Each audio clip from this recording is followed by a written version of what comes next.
Assalamualaikum warahmatullahi wabarakatuh. Kembali lagi di sini saya Nur Nafia. Sebelumnya saya sudah pernah membuat videonya.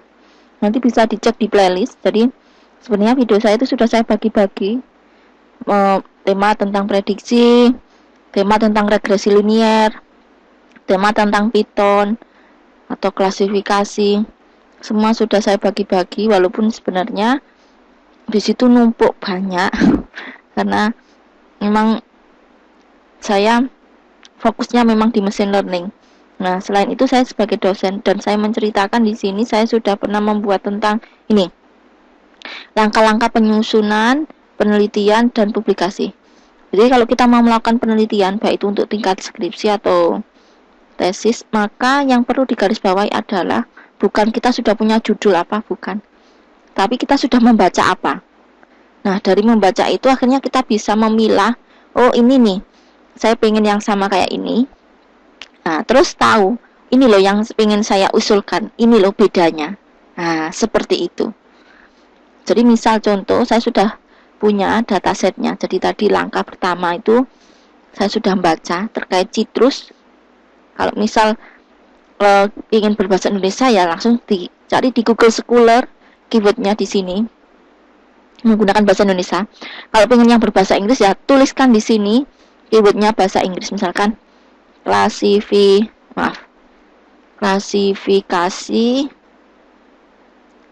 fruit citrus.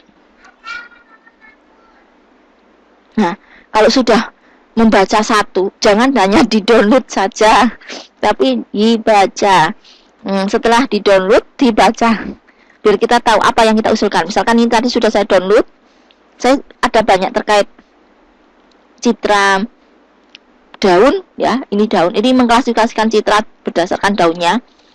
Terus, kalau di sini yang diusulkan itu menggunakan ensemble deep learning. Nah, deep learning yang dipakai itu apa? Nah, nanti kita bahas. Nah, pada saat kita membaca yang perlu digarisbawahi adalah kita tahu mana yang bagus nih artikelnya. Agar kita bisa memahami bahwa oh ini loh yang pengen saya usulkan. Oh ini loh yang membedakan. Nah, artikel yang bagus itu pasti menyampaikan usulannya. Nah, ini yang diusulkan, baik itu menyampaikan datasetnya, kemudian yang diusulkan itu kadang ada yang disampaikan dalam bentuk diagram. Nah, kan orang baca kalau bentuk diagram kan lebih mudah. Nah, di sini yang diusulkan transfer learning-nya itu ada AlexNet, PBG 16, ResNet 50, Inception, ResNet V2. Nah, kalau kita pengen yang membedakan, oh dia pakai ensemble, saya cukup pengen tahu gimana hasilnya kalau hanya menggunakan VGG nih. Nah, kan yang membedakan lagi, oh datasetnya dia pakai ini. Nah, datasetnya ada gambar, ada datasetnya disampaikan, kelas-kelasnya, jumlahnya. Nah, itu sudah bagus menurut saya ya, kalau kita membaca. Jadi, langkah pertama itu bukan hanya kita punya judul, saya tekankan lagi, membaca dulu, pengennya tentang apa, mencarinya apa nih. Oh, pengen tentang penyakit daun padi, insya Allah banyak juga. Nah, terus apa yang membedakan? Kalau tingkatannya S1 sebenarnya cukup. Oh, gimana nih hasilnya kalau menggunakan VGG 16? Kalau saya coba pakai VGG 19, nah udah cukup di situ sebenarnya. Nah, kalau dia ini mengusulkan ensemble. Nah, itu menurut saya. Jadi langkah pertama membaca, bukan hanya di-download tapi dibaca, karena memang bulan-bulan ini sudah mulai di tempat saya ngajar, kampus sampai saya sudah mulai menyusun proposal. Otomatis kalau kita menyusun proposal itu bukan hanya kita punya judul, tapi kita sudah membaca literatur apa, artikel ya, dari artikel. Tujuannya itu untuk tahu perkembangannya. Terus kemudian karena penelitian ya, riset, skripsi itu riset, maka harus tahu apa nih gapnya. Istilahnya gap itu intinya apa yang membedakan, apa yang kamu usulkan itu untuk apa nih, bukan untuk kontribusi ke masyarakat, bukan, tapi kontribusi ke keilmuan. Nah seperti itu. Nah terus misal ngambil ini juga bisa, ini berdasarkan kulitnya tadi, kulitnya buah ya. Oh ini menggunakan morfologi fitur. Kalau morfologi fitur kan berdasarkan bentuk, morfologi itu pasti gambarnya nanti hasilnya akhirnya berupa biner. Nah kalau biner itu pasti yang digunakan adalah bentuk atau istilahnya itu geometri. Nah akhirnya nanti bisa tahu oh ini loh bedanya. Jadi dasar dulu harus paham juga dasarnya tentang keilmuan itu tadi. Terus membaca dari artikel itu tujuannya itu untuk tahu perkembangannya, terus diambil gapnya. Yang kita usulkan itu apa sih manfaatnya nanti untuk keilmuannya, bukan ke kontribusi. Nah kalau pengen nyari misalkan, biasanya kalau saya nulis terus untuk dipublikasikan baik di conference ataupun di jurnal, conference internasional maksudnya, maka biasanya minimal itu 5 tahun terakhir. Ada yang boleh mengizinkan 8 tahun terakhir, tapi kalau misalkan ambil tengah-tengahnya, ada juga yang minimal 3 tahun terakhir ada, minimal 5 tahun ada. Misalkan kita ambil 5 tahun, berarti 5 tahun itu 2018, terus di sini 2022. Oke. Nah setelah ketemu, oh ini mau ngambil apa. Jika kita nggak punya, kalau dari sains dari kan memang harus berlangganan ya, atau berbayar, maka ambil yang gratis saja. Biasanya kalau saya nggak punya, sebagai saya kan masih mahasiswa S3 di ITS, maka masih mempunyai akun untuk sebagai mahasiswa. Nah misalkan nggak punya dulu ya, saya cari yang gratis dulu. Nah misalkan ngambil, setelah diambil dibaca ya, terus dicari yang kita usulkan apa nih yang beda. Nah ini data yang saya punya. Ini tadi temanya sitrus. Ini kan tentang daun ya. Saya tunjukkan. Nah, ini daun. Terus yang sudah saya download itu sama tentang daun juga. Bentar.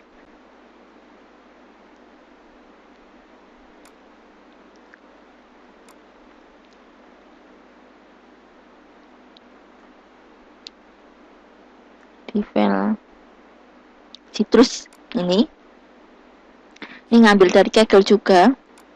Ini ada 4 kelas, cuma ini datanya kurang seimbang, jadi jumlah kelas health-nya hanya 46, jumlah greening sampai 163, cancer 130, black spot 136. Jadi jumlahnya nggak seimbang.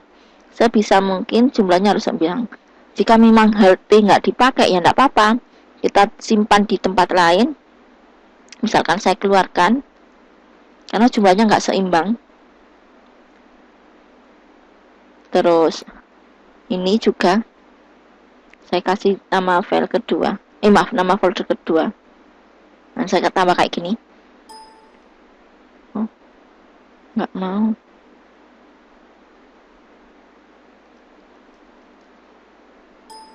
Nggak mau kebuka. Bentar.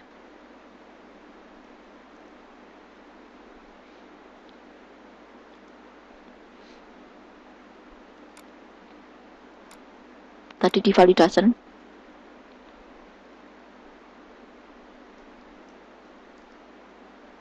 Nggak mau juga. Saya langsung cut aja, nanti tinggal di sini tidak berubah gitu aja. Nggak mau juga. Oh maaf, ini loh kebuka di MATLAB saya. Bentar, saya tutup MATLAB-nya.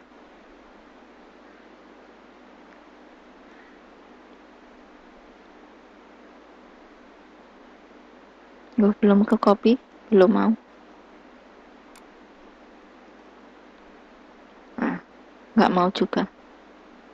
Ada kesalahan apakah ini? Foldernya saya tutup semua aja. Ini kebuka semua mungkinkah foldernya?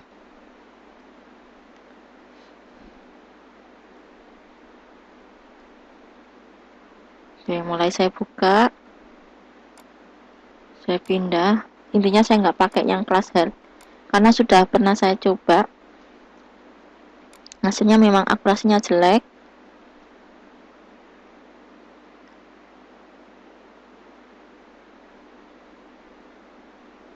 Udah ini ketumpuk filenya, jadinya tinggal maaf, awalnya kan 40 berapa tadi, sekarang jadi 58. Nah, udah seperti ini. Nah, kalau kita tingkatannya misalkan S1, karena saya sebagai dosen mahasiswa S1, cukup langsung saya jelaskan gini aja. Kalau di sini yang diusulkan kan ensemble.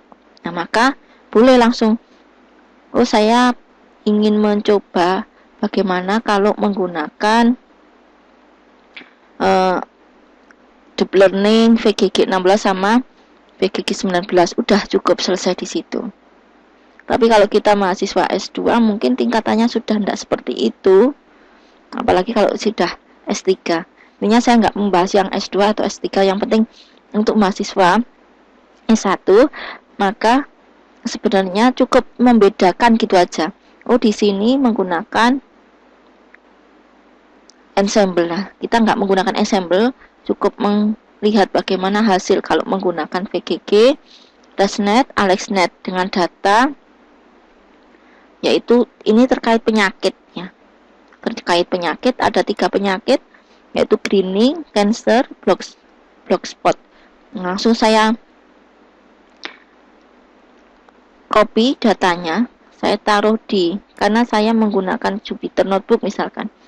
Nah, ini di sini saya aktif, ini masih ada download yang lainnya, saya ngambil data lainnya, cukup saya pindah di sini aja, yaitu saya di C.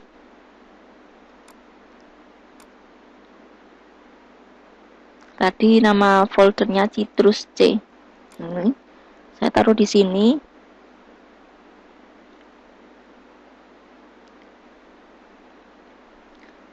Sudah, karena nanti saya menggunakan transfer learning ya. Transfer learning VGG 16 sama VGG 19. Langsung kita buat di sini new folder, new Jupyter baru. Ini misalkan model transfer learning, transfer VGG 16. Saya sudah punya code, saya ambilkan dari sini. Mohon maaf sebelumnya.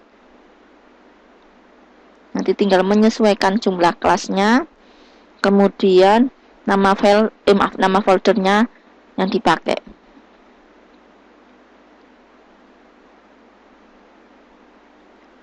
Saya buka dari sini. Nanti tinggal menyesuaikan foldernya saja. Sama saya sudah punya beberapa penelitian yang terkait CNN untuk citra. Saya buka juga dari ini yang offline yang saya punya.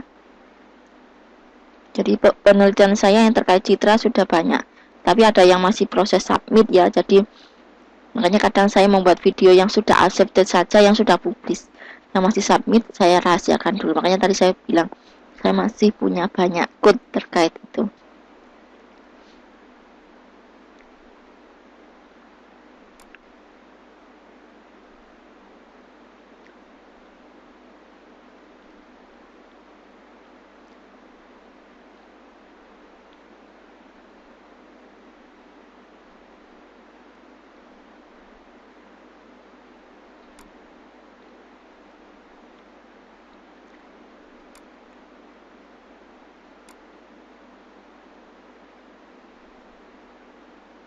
Udahlah, nanti saya buka sebentar. Nah, ini saya import dulu semua kebutuhannya, yaitu kebutuhan library-nya.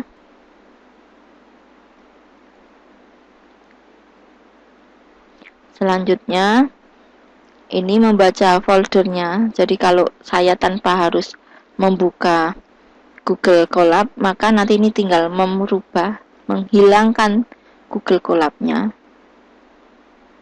di sini. Jadi folder saya tadi yaitu Citrus,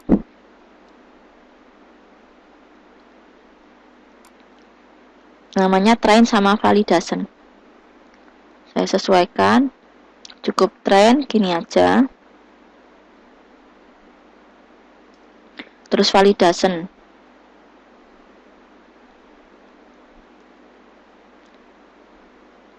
Ini validation.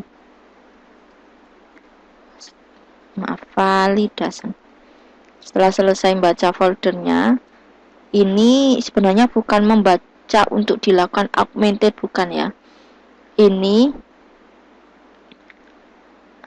tadi kan dia akan melakukan ini augmentasi. Enggak. Di sini itu data generator itu tujuannya untuk membaca file gambar yang ada di dalam direktorinya tadi, di dalam foldernya. Jadi fungsi ini itu bukan melakukan augmented. Nanti augmented itu ada sendiri, cobalah di search dulu di TensorFlow-nya atau di Keras-nya.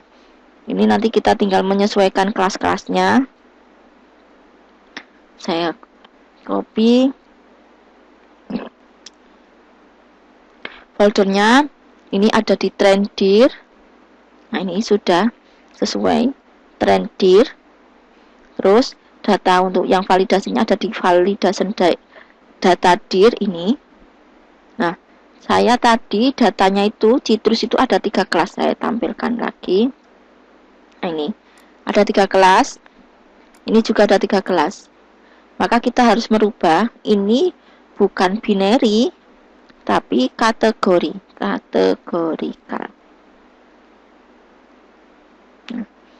Kategorikal. Nanti akan terbaca dengan sendirinya jumlah dari file gambarnya setiap folder dan ada berapa kelas. Kategorikal, salah penulisan. Oh ya, ini nggak perlu. Nah, ini masing-masing jumlah kelasnya ada 400, maaf, jumlah total kelasnya ada 3, total datanya ada 429. Setelah dilakukan pembacaan data yang ada di gambar, berikutnya kita membaca modelnya tadi. Nah, inilah yang harus kita perhatikan, bahwa benar, ini saya saja. Ini saya offline ya. Nah, ini yang membedakan. Jadi kalau transfer learningnya apa, tadi VGG 16 ya udah kita cari. Saya buka dari sini aja. Keras VGG 16. Di situ sudah ada penjelasannya cara membaca library-nya. Nah, ini Keras VGG 16. Kita hanya rubah di sini. VGG 16. Kelasnya misalkan apa? Ukuran gambar, maaf kok kelasnya. Ukuran gambar dulu aja. Ukuran gambarnya misalkan di sini gambarnya nanti kok ada yang kecil, maka sebisa mungkin harus disamakan. Misal di sini ukurannya 256. Ya kita pakai 256 semua.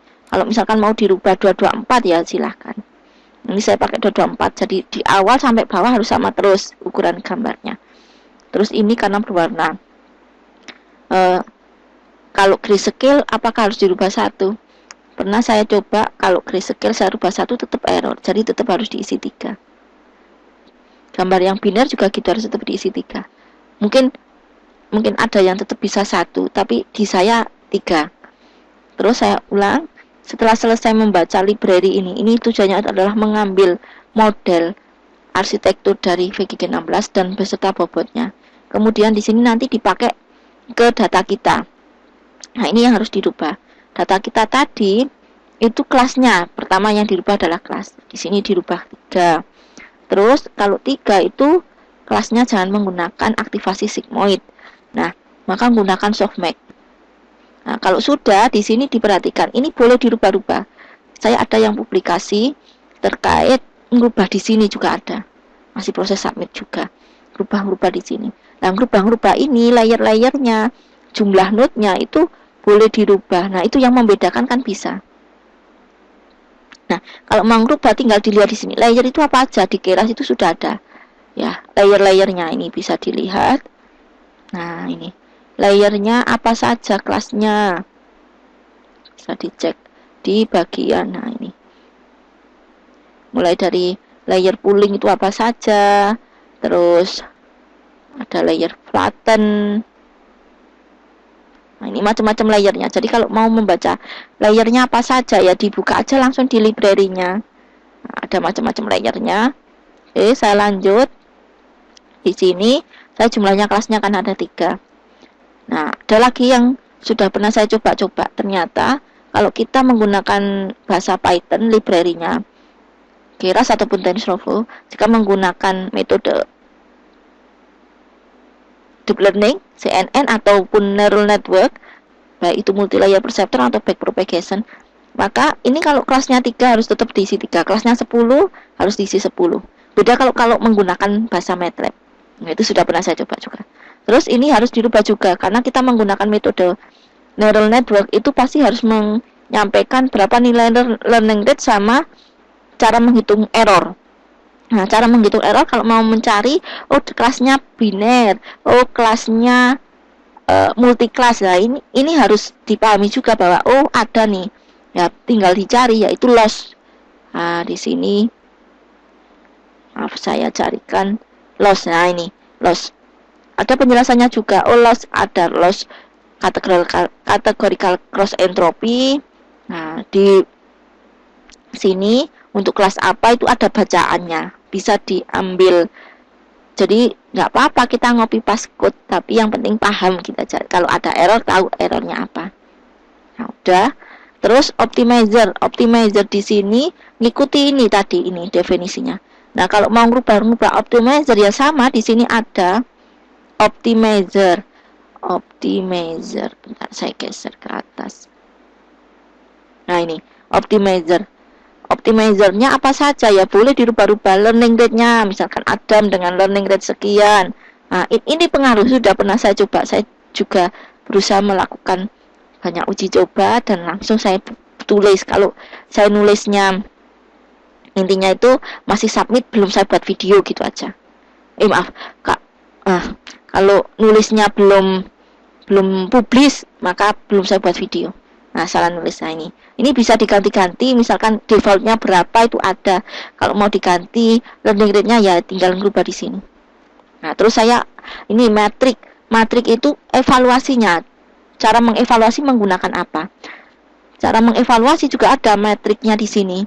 Ada metrik akurasi. Biasanya yang sering saya pakai ada matrik AUC, ada matrik recall, precision. Nah, ini ikuti yang ada di library-nya Keras gitu aja. Cara memanggilnya ikuti contoh gitu aja kalau saya. Terus ini cara melakukan training. Nah, ini saya contohkan saya melakukan trainingnya 2 epo. Setiap training dia mau berapa step. Nah, boleh di sini ditambahkan.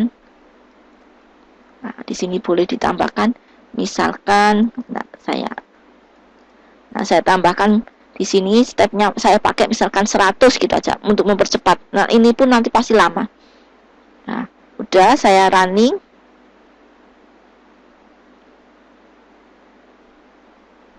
Nah, ini biasanya kalau kita menggunakan transfer learning pasti ada proses download tadi ya, download bobot, download arsitekturnya. Ini masih proses download. Saya skip dulu. Saya lanjut. Sebelumnya tadi saya sudah memproses untuk mendownload arsitektur dan model bobot dari transfer learning VGG 16 ini ya. Selanjutnya, nah ini saya bedakan. Kalau kita menentukan step per epoch dari gambar yang dibaca, maka akan membaca sekian ini sesuai step per epochnya.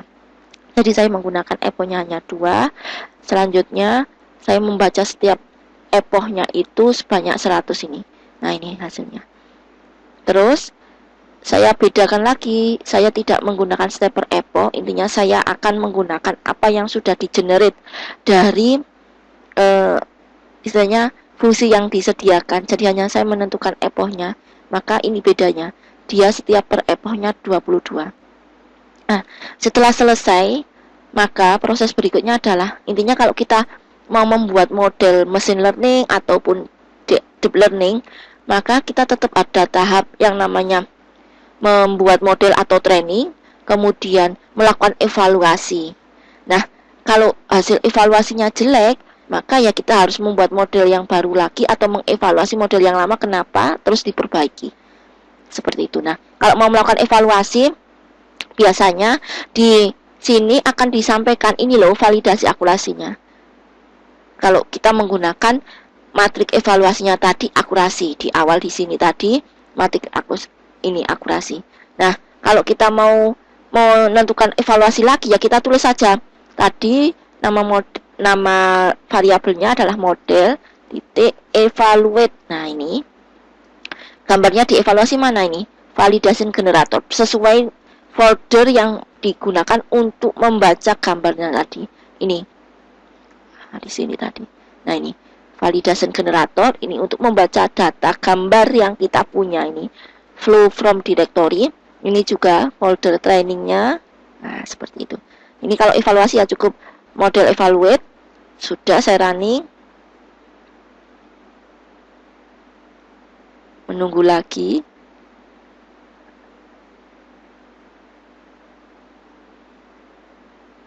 Nah, sambil nunggu, biasanya saya juga akan menampilkan dalam bentuk grafik.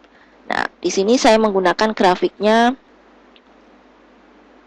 Nah, ini saya menggunakan metode. Nanti saya sesuaikan dengan variabel-variabelnya sambil saya jelaskan. Ini masih proses evaluate. Nah, di sini tadi validasinya, matriknya akurasi. Maka ini dipanggil dari history ini manggil. Terus untuk melakukan akurasinya namanya adalah di sini. Ini ya, file akurasi, file loss, akurasi. Nah, ini semuanya manggil. Terus karena gambarnya tadi, misalkan banyak gambarnya di sini kan ACC ya, saya pakai ACC. Udah. Nanti kalau bermasalah ya tinggal menyesuaikan sesuai yang kita definisikan. Nah, terus gambarnya karena yang namanya membuat grafik itu kan ada sumbu X, sumbu Y ya, seperti ini. Maka sumbu X-nya itu apa? Karena gambar itu tadi kan mempunyai fitur banyak, maka cukup urutan ini aja, urutan dari ininya, banyaknya epoch. Ya, banyaknya epoch. Nah, terus di sini sumbu Y-nya apa? Ini sumbu Y-nya sesuai akurasinya, validasi akurasinya. Nah, gitu. Nanti di sini dikasih legend berdasarkan titelnya ini, labelnya tadi. Ini masih proses evaluate sambil saya running yang ini.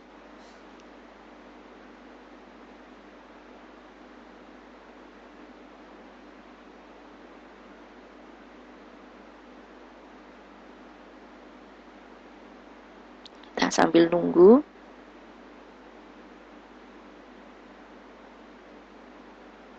Terus nanti saya uji coba gambar yang persatu. Saya juga sudah punya code, saya tinggal mengambil, nanti saya sesuaikan nama foldernya aja. Nanti saya jelaskan masing-masing barisnya. Jadi gambar saya di sini saya perbaiki, ada posisinya di mana. Saya perbaiki. Saya tadi di citrus. Nah, ini misalkan divalidasi, saya ambil greening. Saya nama filenya ini. Nah, ini ya. Saya ambil greening. Saya perbaiki. Terus nama filenya saya copy satu aja. Udah. Selanjutnya gambar saya tadi ukurannya harus diperhatikan. Nah, ini nggak mau tampil ininya apa? Gambarnya saya running lagi. Nah, udah. Ini hasilnya. Ini kalau saya lihat ada Jadi yang warna merah itu proses training, yang warna biru adalah hasil validasinya. Jadi kelihatan akurasinya ada ini ya, underfitting. Jadi di sini ini kan keturun. Nah, selisihnya jauh. Sekitar 2, ya kan. Nah, tapi kesininya lumayan bagus. Ini selisihnya hanya 2 gitu. Terus validasinya ini, hasil validasinya 0,6. Nah, kemudian tadi gambar saya harus perhatikan ukuran gambar saya 224 ini ya. 224. Maka ini juga harus disamakan ukurannya, target size-nya. 224, 224. Terus karena di sini kelasnya ada 3, ini untuk kelas yang jumlahnya 1 pakai gini. Kalau kelasnya 3 pakai ini. np.argmax. Terus ini nanti kita tinggal menentukan kalau prediksinya nilainya 0. Nah, apa kelasnya? Jadi urut-urutannya berdasarkan ini, saya kembalikan di sini. Kalau 0 ini black spot, saya copy. Nah, black spot. Terus kalau kelasnya ini kita cek lagi elif prediction. Jika kelasnya 1 berarti nih kelas 1 urut-urutannya ini. Cancer. Kalau tidak greening. Else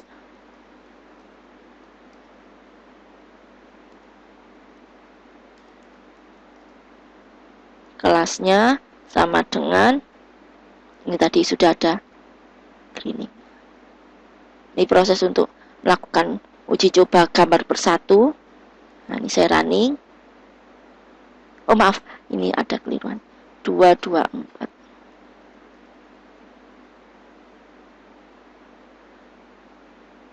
Nah, ini gambarnya ini. Terus kelasnya greening 2. Benar ya. Nah, gitu. Kalau mau nyoba lagi, saya ambilkan dari kelas Blogspot. Terus kita ambil nama filenya Blogspot. Saya ambil ini.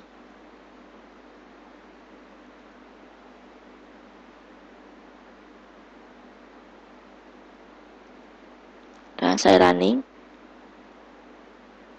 Nah, Blogspot. Nah, seperti ini. Ini uji cobanya. Kalau mau uji coba satu-satu ya enggak apa-apa. Kalau mau uji coba langsung seluruhnya, ini tadi evaluate-nya. Caranya. Mungkin itu yang saya sampaikan. Jadi garis besarnya adalah pada saat kita mau penelitian jangan tiba-tiba langsung mengusulkan judul, tidak. Tapi kita sudah membaca apa, terus kita mau mengusulkan apa pembedanya dengan penelitian sebelumnya. Seperti itu. Mohon maaf sebelumnya. Terima kasih. Assalamualaikum warahmatullahi wabarakatuh.